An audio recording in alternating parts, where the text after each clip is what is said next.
solamente reverenciando su palabra, sino estudiándola, cada día ir añadiendo más conocimiento de lo que es su palabra. Vamos al Señor en oración y pedir que nos bendiga. Señor, en este momento que nos encontramos aquí en este lugar, que es un lugar santo, separado para tu pueblo y la comunión contigo, Señor. Y tu presencia es real entre nosotros, pues es tu promesa. Aunque siempre nosotros quedamos cortos de tu gloria, pero en Cristo Jesús, Señor, tú prometes estar aquí entre nosotros y nosotros gozar de toda bendición que viene de lo alto. Parte de esas bendiciones es poder sentarnos, Señor, a estudiar la palabra y depender de tu Espíritu Santo, quien es nuestro guía, quien es el que nos ayuda, Señor, a no interpretarla humana y privadamente, sino, Señor, de acuerdo a tal como tú revelas tu palabra, Dios. Y estamos agradecidos por eso. Síguenos, Señor, guiando en el camino correcto, en Cristo, y a no desviarnos, Señor, ni a la derecha ni a la izquierda, sino, Señor, seguir siempre en pos de ti y aprendiendo de tu palabra.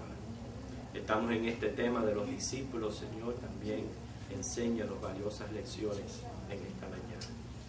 Esta misma bendición, Señor, que es la guianza de tu Espíritu en el momento de la clase, la pedimos para cada clase que se está teniendo en esta mañana, Dios. Congrega hoy a tu pueblo. Jesucristo lo pedimos. Amén. Bien, estamos, hermanos, estudiando lo que son los 12 apóstoles de nuestro Señor Jesucristo. Y antes de ver estos 4 últimos apóstoles, siempre traemos un tema la cual está muy relacionado a ellos, porque estamos hablando del ambiente, de lo que ellos tuvieron que enfrentar en sus años de ministerio. La semana pasada hablamos de lo que eran esas 2 herejías que tuvieron que enfrentar los discípulos. ¿Se recuerdan cuáles fueron esas 2 herejías que estudiamos?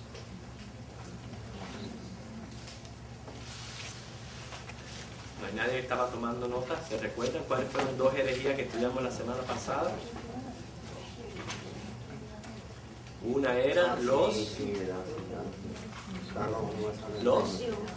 mansión y los otros gnósticos. Y al estudiarlas pudimos ver muchos de los pasajes bíblicos como precisamente lo que trataban de atacar eran estas herejías que estaban introduciéndose en la iglesia. Hoy vamos a ver el mundo al cual los discípulos de Jesús fueron enviados. Y vamos a buscar un versículo, Hechos capítulo 1, versículo 8. Hechos capítulo 1, versículo 8.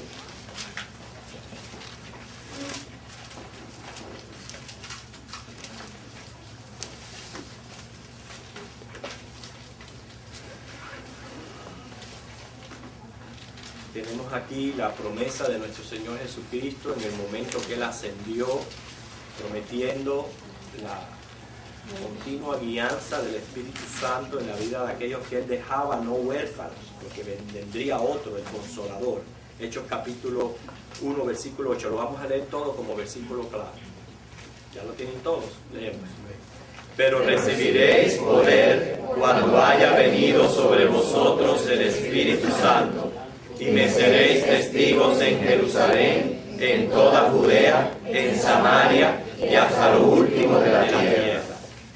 ¿Se recuerdan que una de las misiones de los apóstoles era predicar el Evangelio? Y aquí dice el Señor que ellos iban a ser testigos en todo lo que es estas regiones hasta lo último de la tierra, y que para ello iban a recibir el poder del Espíritu Santo. Lo que nos deja saber a nosotros que sin ese poder nada podemos hacer. Nosotros no podemos decir voy a ser un testigo de Cristo sin el poder del Espíritu de Dios. Y ese poder se necesita no solamente para hablar, se necesita también para poder testificar con la vida de uno en medio de estos lugares a donde ellos fueron enviados. Hoy vamos a estudiar el mundo de cómo se encontraba Palestina y cómo se encontraba toda aquella región a donde estos apóstoles, los cuales dijimos la semana pasada que muchos de los datos históricos que tenemos no poseen en sí gran credencial, pero nos dicen algo de los lugares a donde ellos fueron yendo, y casi todos estos lugares tenían en común esto que estaba ocurriendo, que vamos a tratar en el día de hoy. Pero antes de eso, ¿hay alguien aquí que pudo hacer la tarea? Tenemos varias manos. ¿Cuántas? 4. ¿Les fue difícil hacer la tarea?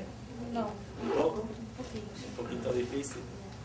Bueno, vamos a quizás dedicar un día a una clase donde podamos compartir estos versículos bíblicos y ver que precisamente el credo de los apóstoles efectivamente está basado en las Escrituras. Entonces vamos a estudiar el judaísmo primero en lo que es la Palestina. Sabemos que el nacimiento de la iglesia fue el resultado de la obra de Jesús. Jesús comenzó su iglesia. Sobre esta roca edificaré mi iglesia. ¿Okay? Tenía muchos discípulos. De entre los discípulos, él escogió a aquellos 12 apóstoles. Luego ya a muchos de ellos les encomendó esto que acabamos de leer en Hechos, que iban a ser testigos en lo que era Jerusalén, Judea y Samaria hasta lo último de la tierra. Quiere decir que los primeros cristianos fueron judíos. Y después esto se fue propagando tanto entre judíos de Palestina como también entre los gentiles que vivían en aquella región. Pero todos ellos se encontraban, hermanos, en medio de lo que llamaban el helenismo. ¿Hay alguien aquí que conoce qué es el helenismo?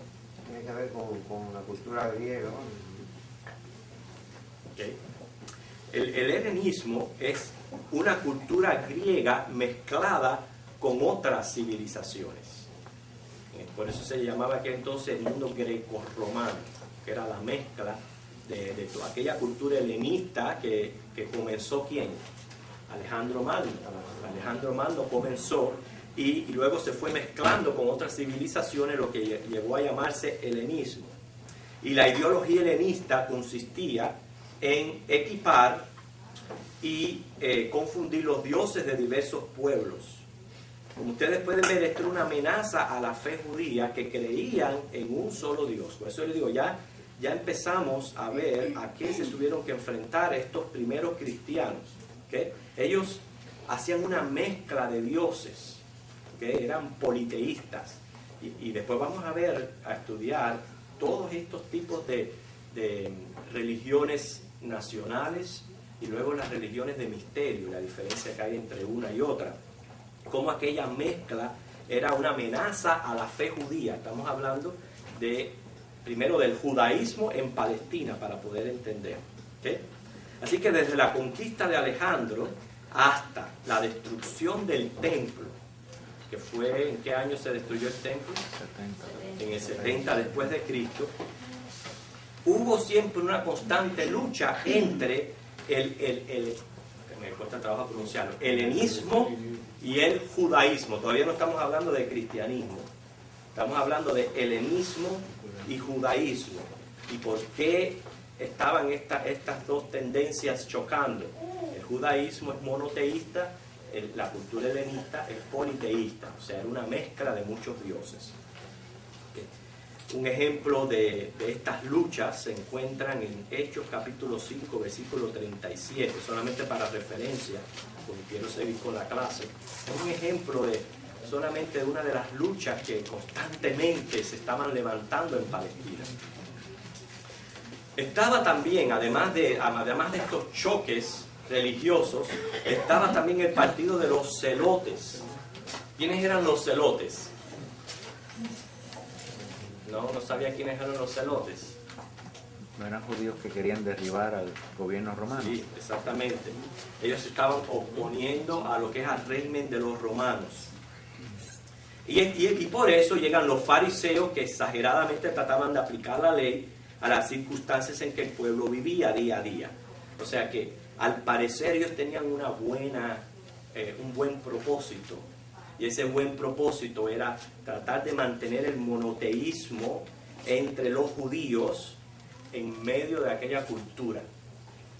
Entonces tenían buen propósito, lo único malo de ello es que llegaron a venerar más y a exagerar más la ley y se olvidaron de los seres humanos. ¿Okay? Entonces, estaban también los saduceos, que era el partido de los aristócratas, a la que por general pertenecía el sumo sacerdote. O sea que estamos viendo los celotes, que más bien era un partido revolucionario. ¿Okay? Estamos viendo los fariseos, estamos viendo los saduceos. O sea, estos son, ¿cómo les quiero explicar? Estoy tratando de ponerles el panorama del mundo en que se estaba viviendo cuando no solamente nace Jesús, toda aquella época en que los apóstoles también fueron mandados a predicar, estaban todas estas influencias alrededor. Estaban también los esenios, que estos esenios eran de ideas puristas. Ellos se apartaban de todo contacto con el mundo de los gentiles, tenían inclusive doctrinas secretas que eran reservadas solamente para los que entraban al partido. Más bien es un ejemplo hoy día serían los Amish, algo así eran los esenios. ¿Okay? Todos ellos tenían en común dos cosas. Estamos hablando de fariseos, saduceos, celotes y esenios. Número uno, el monoteísmo, que eran lo que estaban tratando de preservar en medio de la cultura helenista. Y otra, la esperanza escatológica. ¿Cuál era esta esperanza escatológica? El Mesías. Que todos ellos tenían en común. La esperanza del Mesías. La esperanza del Mesías. ¿Okay? Y la esperanza del Mesías para ellos, y ahora podemos entender por qué los judíos no aceptaron a Cristo como Mesías, por qué todavía lo esperan. Porque la esperanza mesiánica para ellos era la intervención de Dios en la historia que restaurara a Israel y entonces estableciera un reino de paz y justicia. ¿Ven? ¿Sí? ¿Se recuerda cuando a Cristo lo quisieron hacer rey? Eso es lo que ellos tenían en su mente, más bien el ámbito político, de restaurar a Israel, de librarlo del imperio romano. ¿Entiendes? Eso es lo que tenían ellos en la... Y por eso, como los celotes, algunos de ellos acudían a las armas. ¿Y por qué acudían a las armas? Como para ayudar a que llegara la esperanza mesiánica, poder liberarse del imperio. Sin embargo, fue a través del judaísmo, de la diáspora, que más fácilmente se extendió la fe cristiana. Cuando yo hablo del judaísmo de la diáspora, ¿a qué me refiero? A la dispersión. ¿Qué? A la dispersión. De los judíos estaban llevados cautivos. ¿Okay? A los que estaban fuera de Palestina. O sea, inclusive Santiago 1.1 se refiere a estos judíos de la diáspora. Todo el judío que estaba viviendo fuera de Palestina. Y fue a través de ellos que más fácil se pudo propagar el evangelio entre lo que es los gentiles. ¿Por qué digo esto? Bueno, número uno, les proporcionaron el beneficio del idioma griego. Es una de las cosas importantes que una vez que ya estaba la cultura helenista, el griego era prácticamente el lenguaje común, el lenguaje más popular. Y más los que vivían en la diáspora. Les estaba pasando lo que nos está pasando hoy día a nosotros aquí. Nuestros niños pueden entender el español, muchos de ellos, pero su fuerte es el inglés. Y muchos de nuestra familia nos encontramos luchando dentro de nuestros hogares por preservar el que hablen el español, y vemos con qué facilidad ellos todo lo hacen en inglés. ¿Por qué? Porque es el idioma en que ellos están viviendo. Bueno, en aquel entonces, imagínense los hijos de los judíos viviendo en medio de esta cultura, influenciados por el griego, y los padres tratando de preservar el hebreo. Bueno, muchos de ellos, no dudo de que hayan sido bilingües, pero había aquella lucha. El caso es, el idioma griego, como yo le he dicho anteriormente, le proporcionó a las escrituras muchos beneficios, por lo que es un idioma muy, muy rico. Pero un ejemplo de lo que estoy diciendo en aquel entonces fue la necesidad de la Septuaginta. ¿Recuerdan eso? ¿Qué es la Septuaginta? Que otro que no sea Julio. ¿Qué es la Septuaginta? Vamos a dar la oportunidad que otro responda. No, nadie sabe. A ver, Julio. Los primeros 5 libros de Moisés del Antiguo Testamento, ¿no? Ese es el Pentateuco. Pentateuco. A ver, alguien que sepa qué es la Septuaginta. Nosotros estudiamos hace mucho tiempo. Es la traducción, ¿no? Sí, la sí. compilación de los libros. Okay. La traducción del Antiguo Testamento al griego. Del hebreo al griego. Del hebreo al griego. Ese es lo que se llama la Septuaginta. Fue por la necesidad precisamente de que los problemas que habían del idioma, que hubo necesidad de traducir del hebreo al griego el Antiguo Testamento. El Nuevo Testamento todavía no existía, y a eso se le llamó la Septuaginta. ¿Cuál fue el único libro del Nuevo Testamento que fue escrito en arameo? ¿De qué? Que fue escrito en arameo, Del viejo. del Nuevo Testamento. Todos los demás fueron escritos en griego. Hebreo. No. Hecho, Marcos. Marcos. Marcos fue el único libro escrito en arameo. Todos los demás libros fueron escritos en griego, en el Nuevo Testamento. Así que vemos la influencia griega. Fíjense, estamos hablando de los apóstoles, Pablo, y a la hora de escribir, escriben en el idioma griego. Así vemos la gran influencia que había en aquel entonces de este idioma. Entonces, no solamente le proporcionaron al Evangelio el beneficio del idioma griego, sino el surgimiento de la Septuaginta, y al estar en contacto con los gentiles, la necesidad de defender su fe judaica, que para el helenista la fe judaica era ridícula, era anticuada. Eso de creer en un solo Dios era completamente anticuado. Ahora, en medio de aquel entonces existía la amenaza de lo que se consideraba como un sincretismo. Es un sincretismo. Está aprendiendo mucho. Estaba ocurriendo el sincretismo que hacía de la religión judaica, algo ridículo y anticuado. El sincretismo es una mezcla de religiones. Eso es lo que significa. Mezcla de religiones. Y fíjense para ustedes, estamos hablando de cómo fue que los judíos en la diáspora, más bien como que le dieron aire al cristianismo. Estamos viendo cómo el cristianismo fue recibido, luego fue llevado por todas aquellas naciones, pero estos cambios fueron bien importantes. Número uno, porque hasta ese entonces lo que había como religiones eran religiones nacionales. Eran religiones nacionales. En otras palabras, después vamos a hablar más de mencionar algunas de estas religiones nacionales. Pero cada país o cada nación tenía un Dios, una deidad, y eran devotos de ese Dios. Pero para ellos no era un Dios personal. ¿Entiendes? Entonces viene lo que es las religiones de misterios.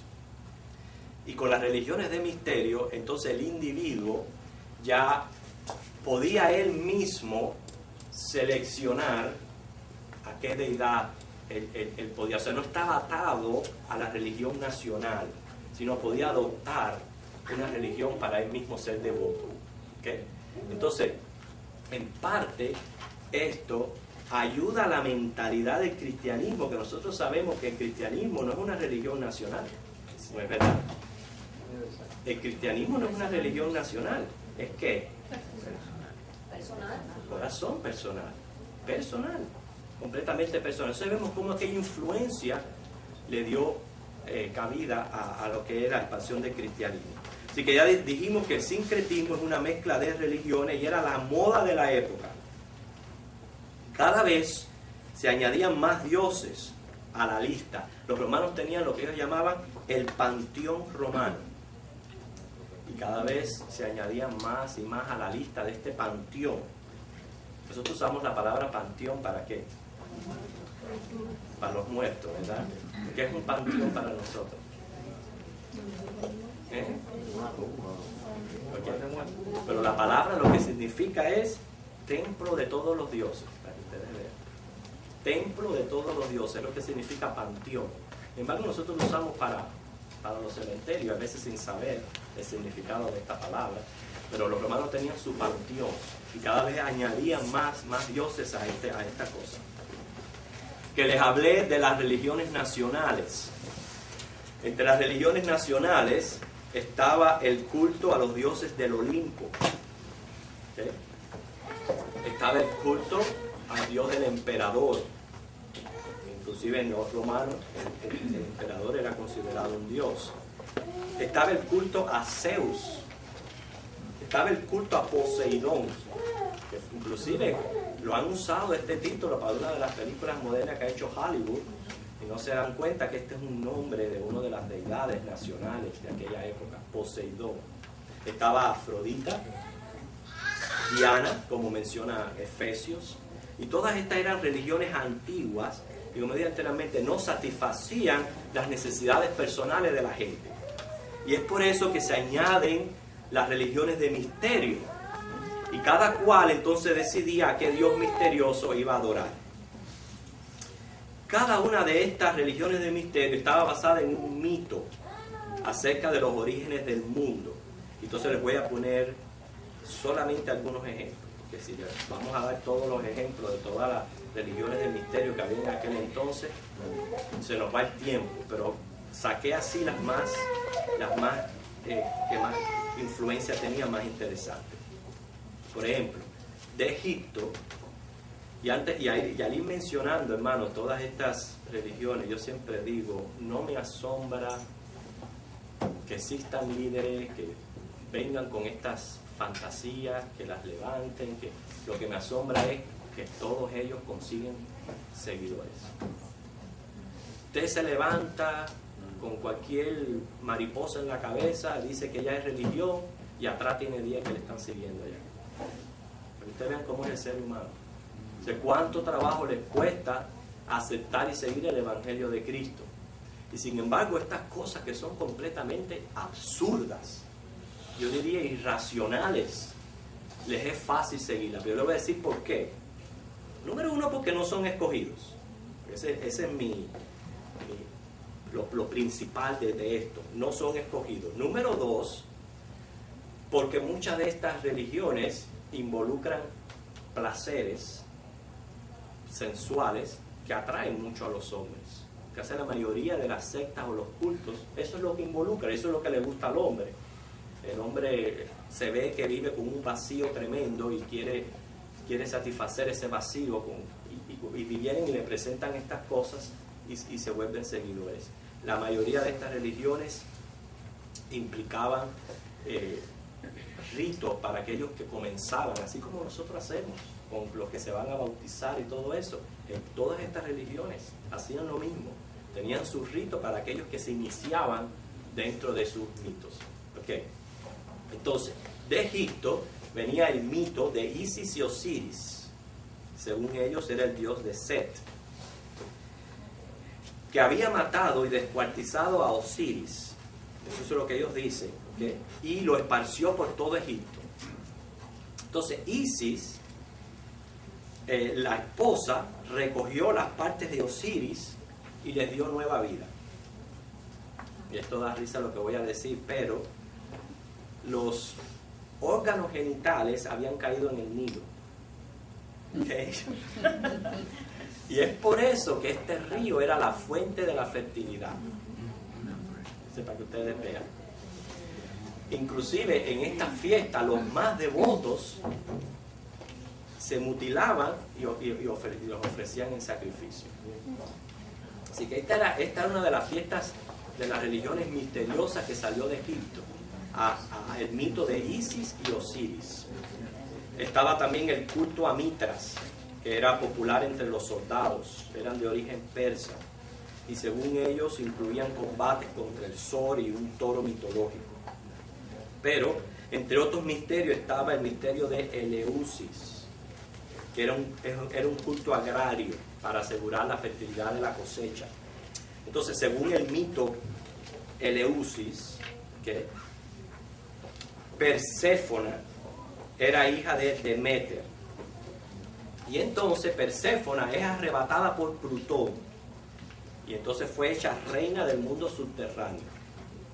Entonces Demeter, la madre de Persófona, abandona sus funciones para ir al rescate de su hija, y entonces el tiempo que ella estuvo abandonando sus funciones para ir al rescate, el suelo se volvió improductivo y por tanto venía el hambre.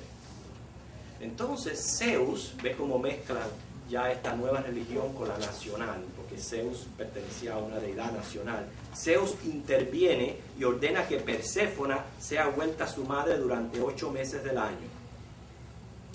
Entonces la diosa madre, para celebrar estos 8 meses, le otorgaba fertilidad al suelo. Entonces el culto, como le digo, agrario, consistía en ayuno, en sacrificio, en la inmersión de los iniciados, fíjate, la inmersión como nosotros hacemos en el bautismo, seguida por una peregrinación de Atenas a Eleusis. Y obviamente muchos de estos ritos implicaban una grosera inmoralidad. En los misterios de Atis y Cibeles mataban a un toro, y entonces al convertido lo bañaban con su sangre. Pero este mito era tan salvaje, era tan orgiástico, que para los romanos era prohibida su práctica. En aquel entonces, el culto, fíjense cuántos hermanos, el culto a Dionisio. En el culto a Dionisio comían carne cruda de algún toro, animal sacrificado. El propósito era la unión mística con el Dios y la inmortalidad personal. Entonces, como para ellos ninguno de estos dioses era celoso, como el Dios de judío cristiano, que nuestro Dios es un Dios que celoso. Y por eso nuestro Padre condena la idolatría. ¿Por qué? Porque Él es un Dios celoso. Él nos creó para Él. Somos hechura suya. Fuimos creados para Él. Ese Dios es un Dios celoso, pero para ellos ninguno de estos dioses era celoso. Y entonces algunos se iniciaban en varios misterios, según ellos coleccionando misterios. Serán parte de este, de aquel, de aquel, de aquel, de aquel. Se iban abrazando varias de estas religiones. Es por eso, hermano, que tanto el judaísmo como el cristianismo, que insistían en el culto a un solo Dios, ellos lo consideraban prácticamente no solamente antiguo, anticuado, sino como algo que había que quitar del medio. ¿Okay? También estaba el culto al emperador, que además de propósitos religiosos, tenía también propósitos políticos. El culto al emperador era la manera en que ellos se ayudaban a fomentar la unidad dentro del imperio. ¿Entiendes? O sea, no solamente tenía un propósito religioso, sino también político. Y fue esta la razón que llevó al martirio a muchos de los cristianos de aquel entonces. Dice que les hablé de todo lo que es estas religiones que habían en aquel entonces. Hoy día nosotros hemos sido enviados a dar testimonio y a testificar en medio de nuestra cultura, ser testigos en los mismos lugares, y nosotros estamos también combatiendo con lo mismo, porque todas estas religiones las promueve el diablo, y el diablo es el mismo desde aquel entonces. Simplemente se han cambiado los nombres, pero miren la lista de falsas religiones que hay hoy. Yo les mencioné, no sé si creo que fueron 4 o 5 mitos, y había muchos más, pero hoy día miren la lista de religiones y de grupos, de sectas y de grupos satánicos por las cuales tenemos que envolvernos nosotros, y muchos de ellos bajo el nombre de cristianos. Así que no sé si alguno quiere alguna lista, alguna copia de alguna de estas listas, que me ayuden a repartir.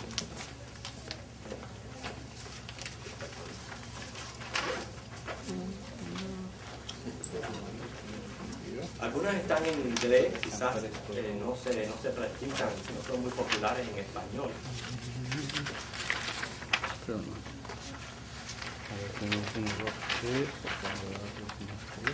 Por favor, se comparten uno a uno, por favor.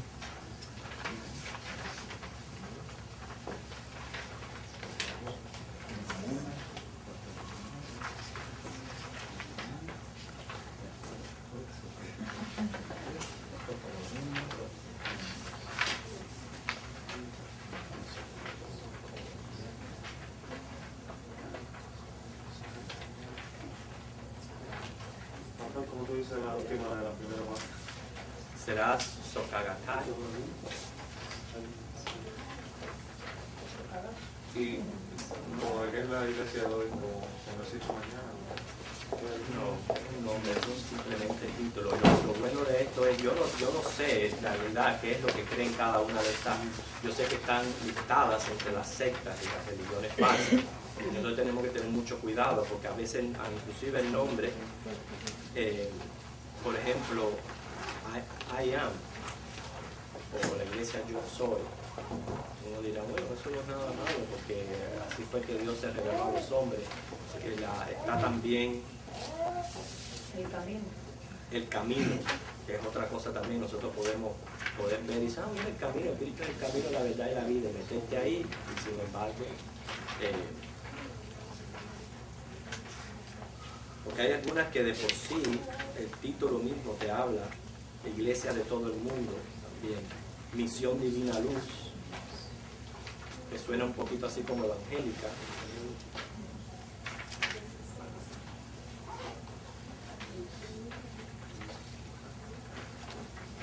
Y sobre todo aquí tan incluido lo que es todo lo que es la nueva era, que tiene que ver con yoga, con meditación trascendental, y eso es lo que más está influenciando, está penetrando la mente de nuestros niños, nuestros jóvenes, porque ahora es muy difícil encontrar un programa, un muñeco animado, algo que no tenga algo de lo que es esto de la nueva era. Y aquí también está el judaísmo. Sí. El judaísmo, obviamente, para nosotros, mientras que no estén en Cristo, sigue siendo una secta. ¿Entiendes lo que te digo? ¿Cuál es la única religión verdadera? No, yo sé, pero es que el problema es que ellos están todavía esperando a Jesús, ¿no? No es que ellos no creen en Él. Claro, pero en este mismo momento, el que practica judaísmo, se muere en el judaísmo, no es salvo. Por eso aquí incluido. Llegará el momento de la salvación de ellos, claro. Pero en este mismo momento, el hecho de ser judío no significa que eres un hijo de Dios o eres salvo. Y por eso está incluido en la Biblia. ¿Entiendes? ¿Y por qué la iglesia católica? La iglesia católica también es una secta. O sea, la iglesia católica practica muchas cosas que están en contra de la palabra de Dios. El número uno de ellos es la idolatría. Fíjense para que usted vea que muchas de las deidades de la brujería son las mismas deidades de la iglesia católica, lo único con nombres diferentes. Esa es la palabra que Jesús dice que en los últimos tiempos que confirma esas religiones que prohíban el casarse. Lo vimos la semana pasada. Que prohibían el hermano. No, que no veo aquí el advertir. Yo sé, sí, pero hay personas que todavía tienen duda con el adventismo, si es o no es. No está muy claro todavía. Porque es una de las cosas ciertas que tienen a Cristo ahora. O sea, que profesan en Cristo y la salvación en Cristo.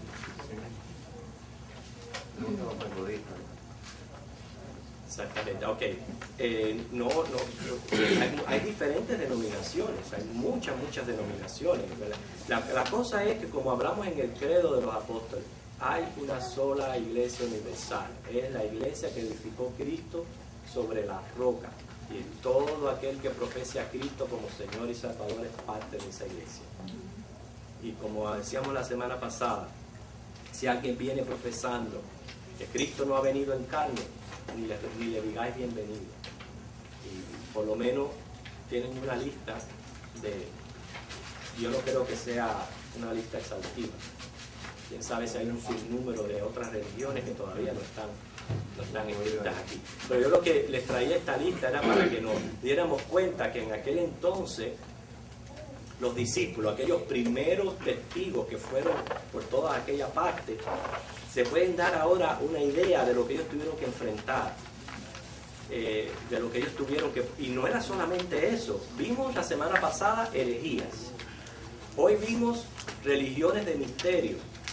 Pero estaban también filosofías que estaban amenazando también y consistía en un peligro, porque el peligro era confundir la mente de los cristianos. Estaba Platón y Sócrates, que eran tenidos por hombres muy sabios.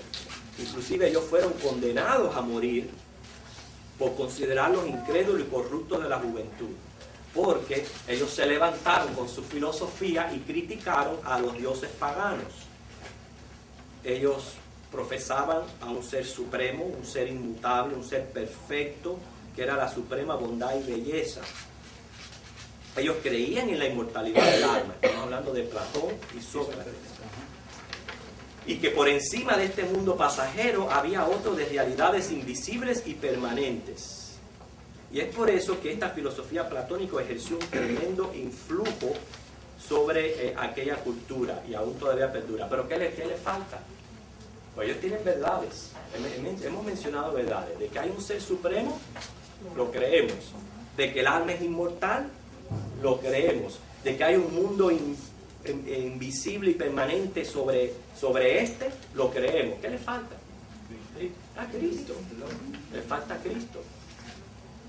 Ahora añádele también a la filosofía de Platón y Sócrates al estoicismo, que fue posterior al platonismo. Primero fue el platonismo y luego el estoicismo, y ellos enseñaban doctrinas de carácter moral. Según estas personas, dicen que había una ley natural impresa en todo el universo y en la razón humana, y que esa ley nos dice cómo debemos comportarnos. Entonces la meta del sabio es lograr que su razón domine toda pasión hasta no sentirla. Eso es lo que quería el estoicismo. ¿Y sabe qué? Los apóstoles tuvieron que luchar contra esto. ¿Qué dice Hechos 17? Hechos 17. Pues no vamos a leer todo el pasaje porque tenemos que entrar a los 4 apóstoles que nos quedan. Ya se está yendo el tiempo. ¿17 o 1:17? No, Hechos 17.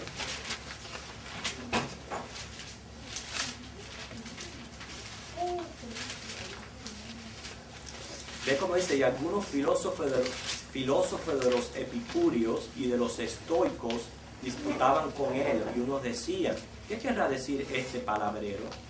O sea, ahí vemos la presencia de todos estos grupos, de todas estas filosofías en medio de aquel ambiente, ¿entienden? Y contra todo eso tuvieron que luchar los...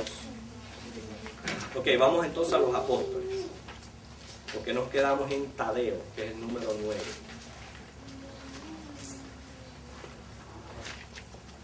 Se le conoce como Judas Tadeo. No es el hermano de Jesús. Quiere decir que ¿cuántos Judas encontramos? ¿Cuántos? 3. ¿Okay? Judas, el hermano de Jesús. ¿Hay algo peculiar en Judas, el hermano de Jesús, que ustedes sepan? Escribió el libro de la carta de Judas. ¿Okay? Posiblemente convertido después, pero estaba Judas Iscariote y este Judas Tadeo, que según dice se predicó en Mesopotamia, ministró en Turquía y fue asesinado en Suanir, Persia. Según dice, lo mataron a garrote y piedras, pero no se dice mucho de él, simplemente se menciona su nombre. Pero repito, el hecho de que no se mencione lo que él hizo no significa que se quedó de brazos cruzados allá en el aposento alto. Cada uno de ellos el Señor lo usó, lo equipó, lo capacitó y lo envió, y a donde quiera que el Señor los haya llevado, ellos fueron usados grandemente.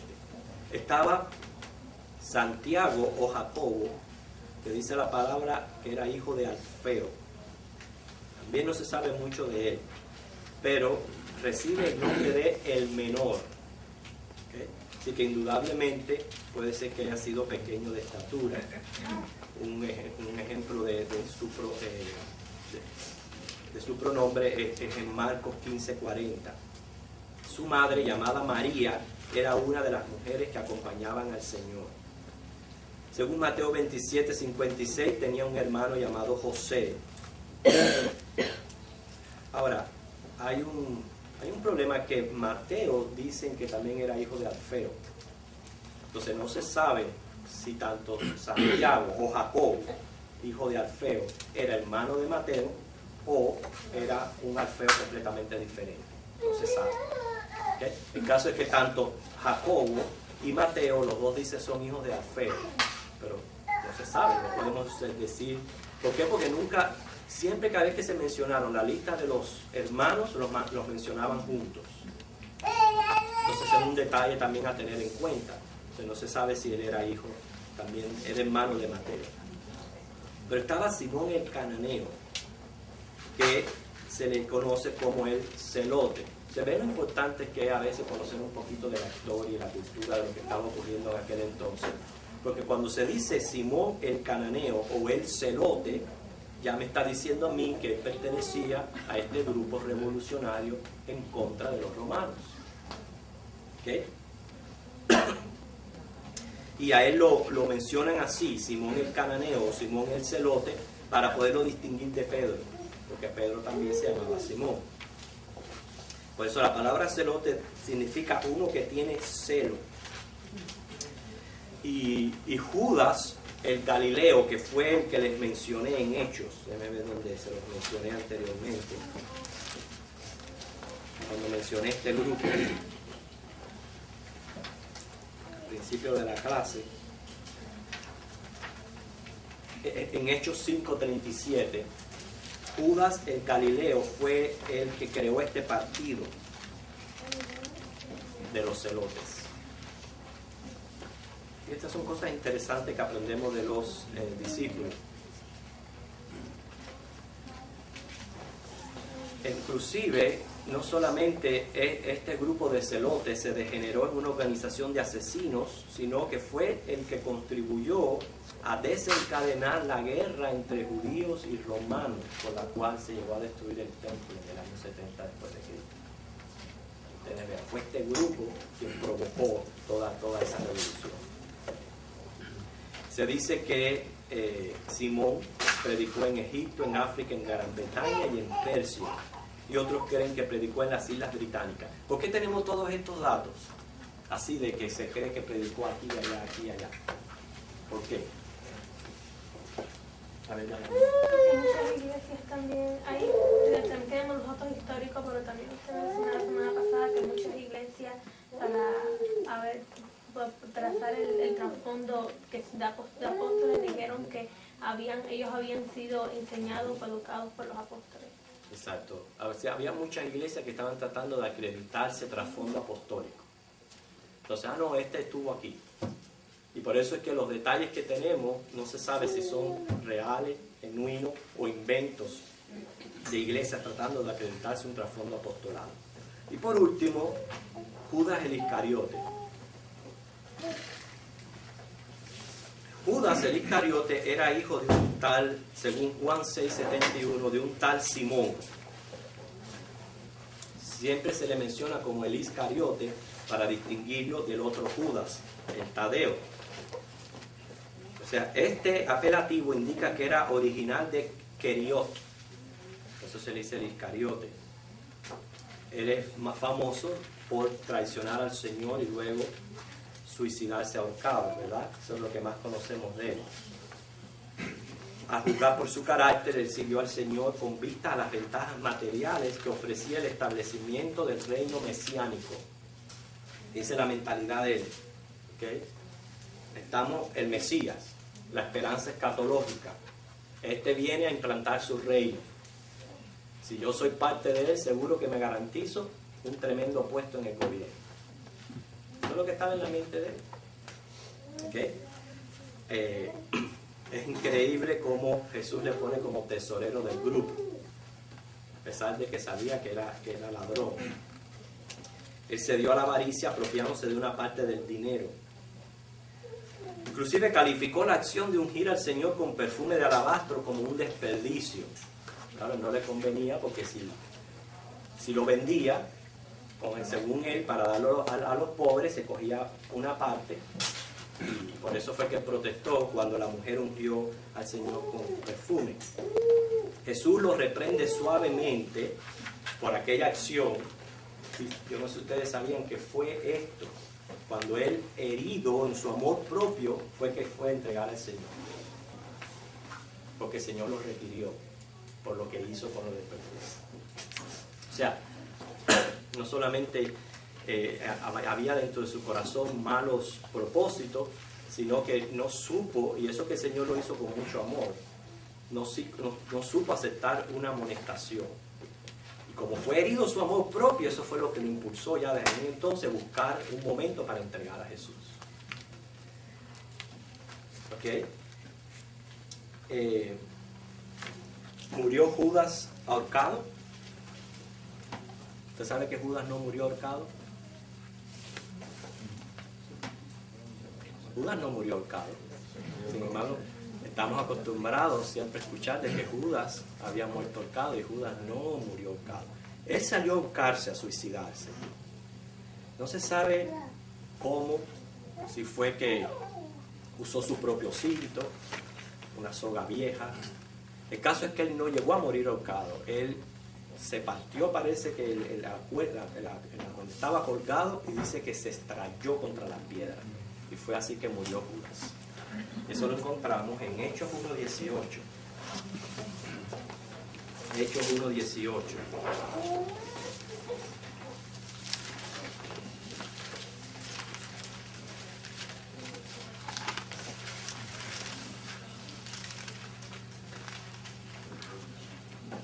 Ok. ¿Quién lo tiene? ¿Lo puede leer? Anita.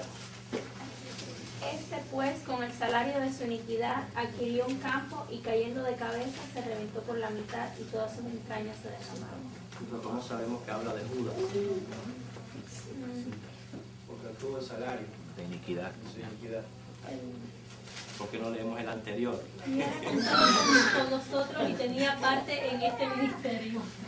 Ahí dice claramente el versículo 16, era necesario que se cumpliese la escritura en que el Espíritu Santo habló antes por boca de David acerca de Judas, que fue guía de los que prendieron a Jesús.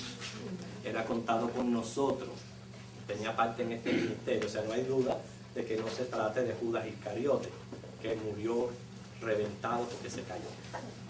Entonces esos son los detalles interesantes que aprendemos acerca de los discípulos, que en conclusión, cada uno de estos dos apóstoles, hermanos, eran diferentes en carácter, diferentes en costumbres, en trasfondos. Tenemos entre ellos a pescadores, a publicanos, gente común y normal, revolucionarios. Todos, menos Judas, experimentaron grandes cambios en sus vidas. Todos, menos Judas, trabajaron por el avance del Evangelio. No tenemos muchos detalles de estos hombres porque la Biblia es la historia de Jesucristo. Inclusive uno de esos mismos apóstoles termina su Evangelio en Juan diciendo que si fuéramos a escribir todo acerca de Jesucristo no nos alcanzaría tiempo y espacio. Pero cada uno de ellos se destacó de la manera que Dios quiso que fuera, en el lugar que Él quiso y a donde los llevó. Y cada uno glorificó al Señor de la manera que el Señor quiso que lo glorificara. Si los detalles que tenemos de los libros históricos son reales o no son reales, el caso es que murieron mártires, tomaron de la misma copa que el Señor Jesús tomó, estuvieron dispuestos a entregar su vida por el Evangelio. Nosotros no somos apóstoles, y eso lo afirmamos y lo decimos. Nosotros no somos apóstoles, solamente hay 12 apóstoles. ¿Okay? Solamente son parte de los 24 ancianos. ¿Okay? No quiero entrar en el estudio de los dones, pero el apostolado que se encuentra en el estudio de los dones no solamente era para ellos, pero tiene también otras cosas implícitas en ellos. Pero nosotros todos sí somos discípulos del Señor. Eso sí somos todos. Discípulos del Señor. ¿Quién es un discípulo? A ver, ¿quién es un discípulo? A ver, hermana. Es un seguidor. Okay. Un alumno. Okay. Pues sí, pero mira, está muy bien lo que ustedes dijeron, estudiante, seguidor, alumno, pero un discípulo es mucho más que eso. Un discípulo es alguien que quiere ser como su maestro. Eso es diferente. ¿Ok? Cualquiera puede ser un alumno, cualquiera puede estudiar, pero un discípulo es alguien que quiere ser como su maestro. Nosotros fuimos llamados a ser discípulos de Cristo. No olvidemos nunca ese llamado. No olvidemos nunca que ese llamado el Señor nos lo hizo de corazón y de voluntad. Nosotros accedimos a seguir a Cristo. De igual manera que los discípulos, estamos, como dice Mateo 10, 38 y 39, a tomar nuestra cruz y seguir a Cristo día a día. Y otra cosa es a enfrentar el mundo moderno que estamos viviendo hoy día, lo que se conoce como la nueva era. En aquel entonces era ¿qué? A ver, en aquel entonces ¿qué era lo que había en aquel entonces? El helenismo. Eso es lo que había en aquel entonces. ¿El helenismo qué era? La mezcla de religión, No, de cultura. mezcla de culturas, una mezcla de culturas que había en todo aquello. Después, debido a esa mezcla de culturas, surgió ¿qué? El sincretismo. ¿Qué es el sincretismo? Mezcla de religiones. ¿Ves? Todo eso era en aquel entonces. Hoy día, ¿qué está pasando? Hoy estamos luchando con la nueva era. Y hoy día está inclusive mucho más. Porque miren la lista que les di. Mucho más estamos nosotros como discípulos enfrentando un mundo. ¿Y cuál fue una de las misiones que el Señor nos dio como discípulos a nosotros? Sí, predicar. Muy bien, pero ¿qué otra cosa?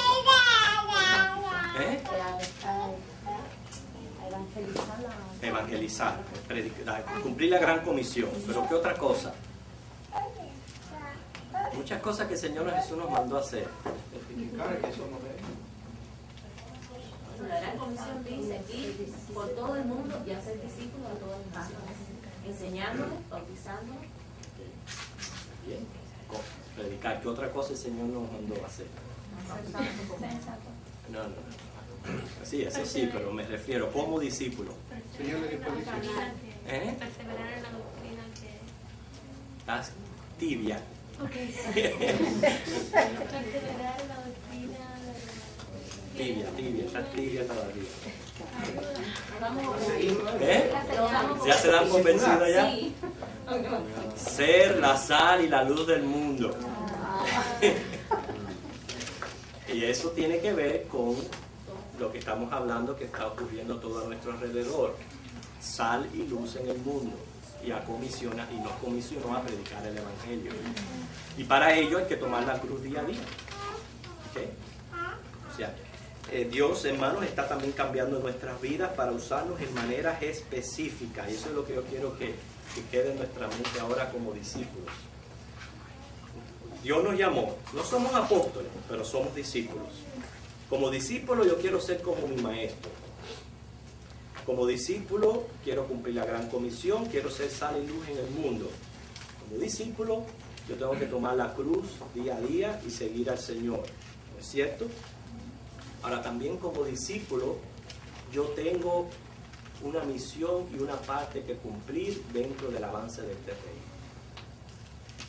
Fíjense que no todo el mundo, ellos no permanecieron los 12 unidos, y a donde iba Pablo, que después se levantó, o a donde iba Pedro, ahí iban todos los demás. No. Si uno se destacó más que otro, si uno hizo más que otro, eso está en la voluntad de Dios. Pero el caso es que cada uno de ellos hizo algo por el Señor, hasta terminar en el martirio mismo. Y es lo que nosotros tenemos que tener en nuestra mente, hermano. Dios me llamó a mí a hacer algo. Si yo soy un discípulo, es hacer algo para el Señor. ¿Qué? ¿Qué yo puedo hacer? Eso lo tiene que responder cada uno de nosotros. Pero yo no me puedo conformar. Esa es la idea. La idea es que yo no me puedo conformar. Yo tengo que encontrar lo que el Señor me ha llamado a hacer. Y tengo que no solamente ser discípulo, seguirle, pero servir al Señor. ¿Okay? Muy bien, entonces gracias al Señor hemos podido casi completar la clase. Okay. Hoy día, ya que luego después de los apóstoles, el Señor puso en las iglesias ¿quiénes? Obispos, predicadores, pastores, para guiar las congregaciones. ¿Okay? Y por eso que un ministro fiel debe de mantenerse en comunión con Cristo, o sea, orar. Un ministro fiel debe separarse del mundo y sentarse diariamente a los pies de Jesús para oír la palabra de Dios. La preparación de un ministro requiere de tiempo para poder ser útil. Debería empeñarse en la facultad de decir al subir al púlpito: lo que hemos visto y oído, esto mismo declaramos. Eso es bien importante para un ministro, ¿okay? O sea que lo que va a predicar es algo que ya haya tenido su convicción. Su principal trabajo es la predicación. Sobre cualquier otra función del ministro, su principal trabajo es la predicación. Y debe oponerse a todas las obras del diablo. O sea, se refiere a predicar con las tretas, contra las tretas que el diablo esté usando para afectar la iglesia. O sea, predicar contra todo lo que esté afectando la iglesia, lo que esté este mundo que está a nuestro alrededor tratando de influenciar y confundirnos. Hermano, esto es bien importante, porque estas mismas filosofías de la nueva era tratan de venir y confundir a la mente del cristiano hasta el punto que afecta su vida. Yo le voy a decir una cosa común que tienen todas estas religiones de la nueva era, y usted va a ver inmediatamente cómo afectaba al pensamiento cristiano. Ellos tienen en común que buscan todo aquello o evitan todo aquello que les cause dolor y sufrimiento. Todas las religiones de la nueva era. Evitar todo lo que cause dolor y sufrimiento. ¿Cómo ha influenciado esto en el pensamiento cristiano? ¿Cómo? Muchísimo, muchísimo. Desde yo llegar y sentarme en una silla y porque me esté molestando el calor ya no vuelvo más a esa iglesia, ahí ya la tiene ya la influencia. Solamente en eso nada más. Que una persona no puede estar sentada en una silla sentada 45 minutos oyendo un mensaje. Ya con eso nada más está viendo cómo esto que está a nuestro alrededor, que es nada más que buscar lo que te place, lo que te da satisfacción, lo que te gusta, y evitar todo lo malo, todo lo que... Ya eso está afectando el pensamiento cristiano y no nos damos cuenta, hermano. No nos damos cuenta. Y contra eso tenemos que luchar. Contra eso nosotros tenemos que ser discípulos y tratar de ayudar a las personas. ¿Okay? Así que hay alguien que quiere decir algo, un comentario, alguna pregunta de lo que hemos podido estudiar hoy. ¿Alguien que quiera añadir a la clase?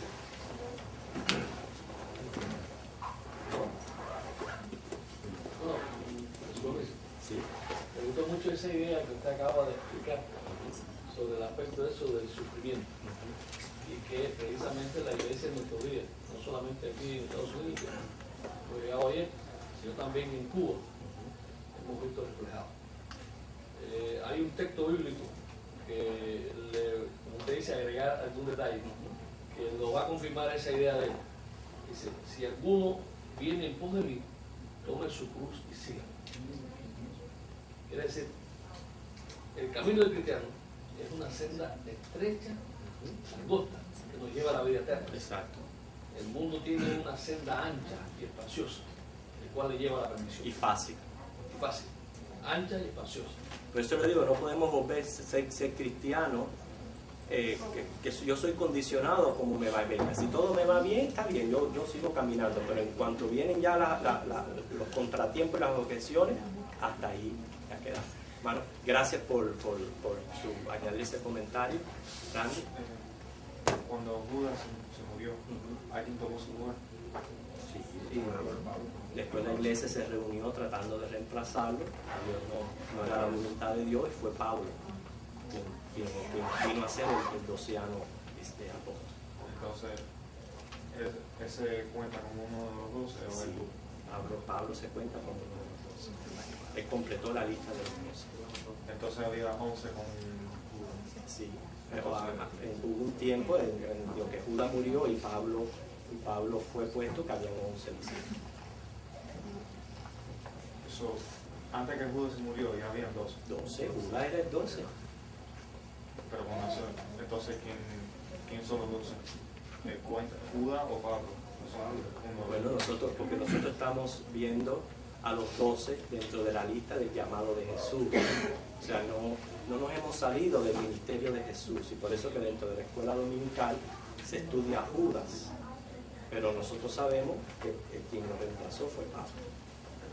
Porque usted dijo que no va a caer 12 apóstoles, no va a 12. A la vez que Judas ya traicionó al Señor, no se arrepintió y fue al infierno, ya había que reemplazarlo por el otro, para que después estén los 24 ancianos, como dice Apocalipsis. Judas es en la lista de 12. No, Judas estuvo en la lista de los 12 hasta que traicionó al Señor. Ya después que traicionó al Señor, cayeron. Ok, ponemos en pie, nos despedimos.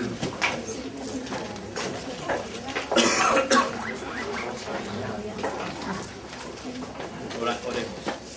Señor, gracias por lo que tu Espíritu Santo nos ha ayudado a comprender en esta mañana y a pesar de que hemos dicho muchos datos históricos y mucha información que pueda quedar en nuestras mentes, Señor, que nosotros hemos sido llamados a ser discípulos, a tomar tu cruz, a seguirte, de hacer luz y sal en medio de este mundo, también con todas sus influencias. Ahora prepáranos para el culto de adoración. En Cristo lo pedimos. Amén.